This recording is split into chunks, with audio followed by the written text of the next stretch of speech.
Un accident, ça ne prévient pas.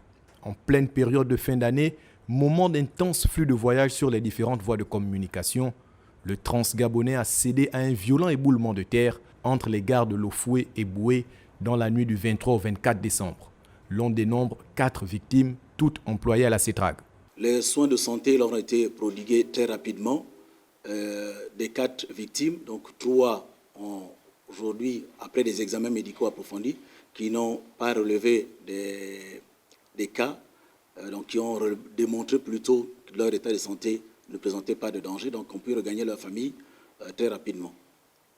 La 4e personne, donc le 4e collègue qui malheureusement a une fracture au niveau de la mâchoire, aujourd'hui poursuit des soins de santé au niveau du centre de santé de Lille. Les passagers ayant réservé les nombreux billets pour passer les fêtes de fin d'année en famille ont été remboursés. Mais ces vacances semblent cauchemardesques.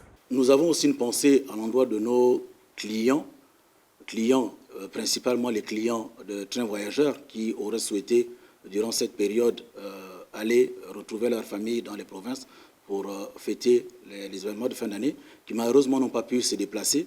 Et nous tenons effectivement ici donc à présenter toutes nos sincères excuses pour cet incident qui est involontaire donc, de la part de la CETRAG, comme je disais, puisque c'est un phénomène naturel de glissement de terrain. La CETRAG et le ministère des Travaux publics ont prévu d'accélérer les travaux d'assainissement sur la voie terrestre.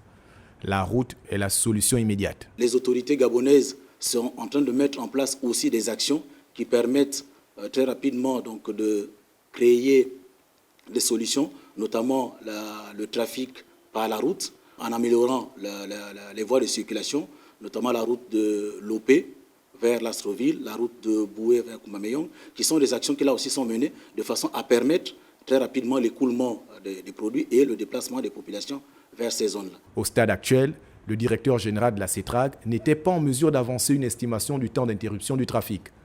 Éboulement au PK8, inondation à Lambaréné, éboulement dans l'Ivindo, les effets du changement climatique s'accentuent.